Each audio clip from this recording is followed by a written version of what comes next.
Ever been broke? Now I'm talking about if you open up your wallet and you look inside and there's no bills, and if you look at your bank account, the balance is zero. I can, of course, definitely relate. And one instance actually that I recall is way back in the day, me and my friend Alfred, we used to go looking around, scrounging for spare change in his backyard. And, of course, now I have a job, I'm more in a financially stable position, but I want you to pay attention to this fact that I have, in which 64% of Americans do not have enough money in case of $1,000 expense. And I actually consider myself extraordinarily lucky. And the reason for this is that when my grandpa Bill was admitted into a hospital, we were able to drop on the dime and go to Arizona, halfway across the country, and have no obligations to a job that would fire us. And although he ended up passing away, I really want you to consider my privilege.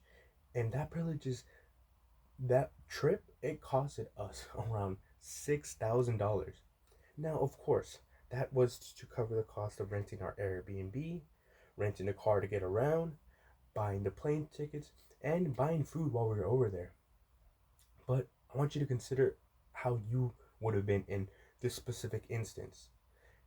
If you were in a situation similar, would you be able to, on the drop of a dime, go and see a loved one and have the expenses to cover that cost and not have any obligations to stay at a job that will fire you? Because if I had found myself in a similar instance, I know that I definitely would have found myself once again scrounging around for change and money.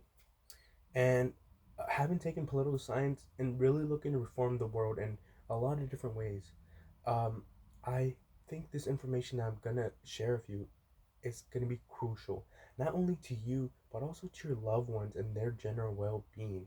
Um, and this is about the general wealth inequality that we face on a day-to-day basis.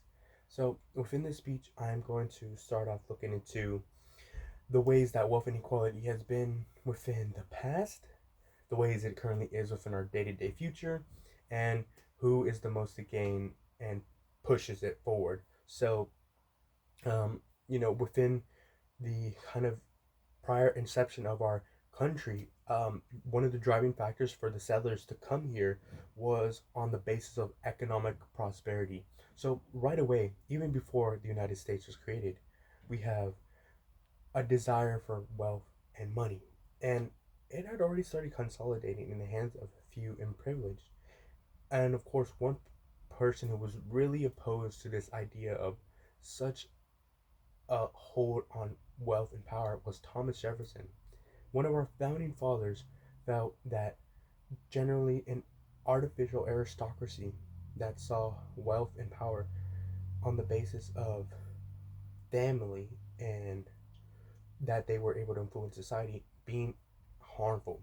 And another person who saw that as extraordinarily bad, this wealth inequality, is Montesquieu. So, although Montesquieu is not an American, he is actually attributed in many ways with helping with the ideas and framework that are in our current government with the separation of power.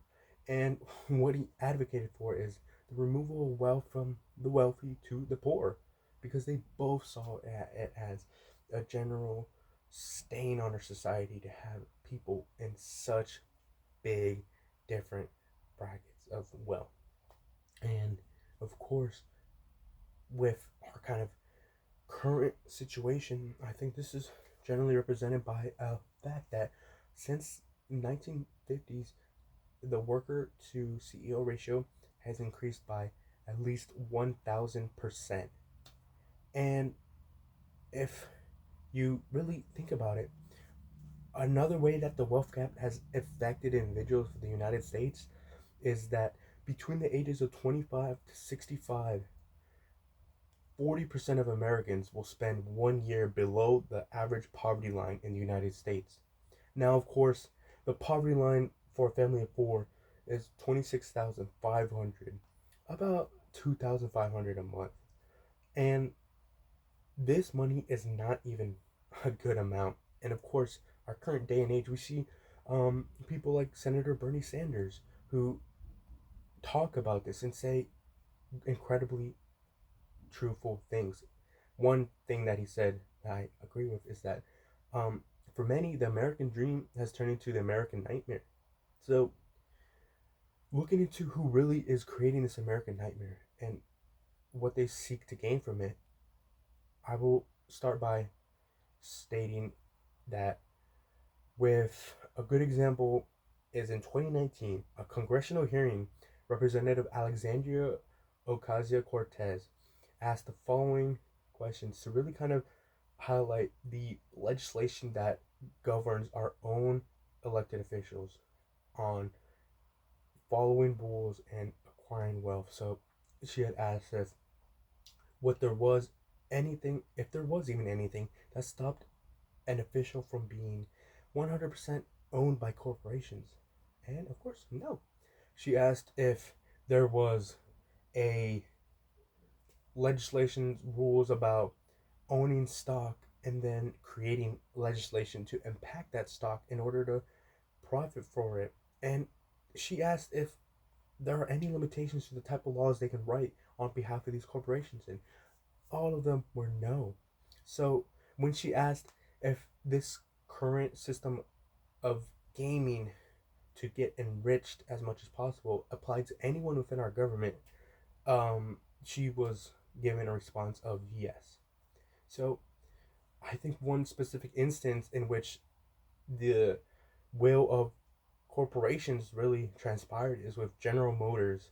So, 1 year after General Motors received a tax cut of $200 million, they cut the jobs of 14,000 hardworking Americans. So that is a lot, and of course, if the corporations are creating these laws, then the corporations are driving society. That it's not benefiting us, the people, in the way it benefits corporations because 60% of corporations within the United States of America do not pay any kind of income tax. So already we find the average individual is doing much more in their money to give to society than these large corporations.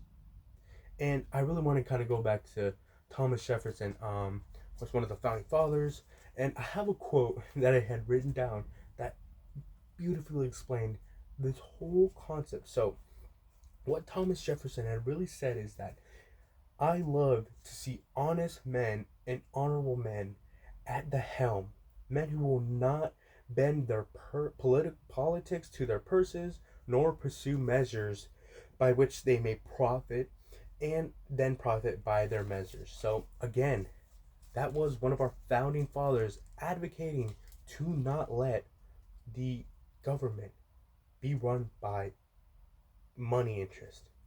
And Montesquieu, he said that over time, democracies and governments can slowly find themselves falling into corruption. And in conclusion, I think that with this current day to day inequality we see, it's very important to be made aware of it. It is crucial to the well being of yourself and of your family members. If you think about it, that none of us have the guarantee of being here tomorrow, that our time is precious. There are things that keep us from seeing our loved ones, maybe obligations to a job, maybe financial expenses, maybe legal restrictions. But I really think that it is important to know all this information and that you really think about what more will be demanded of you in the future. So, thank you.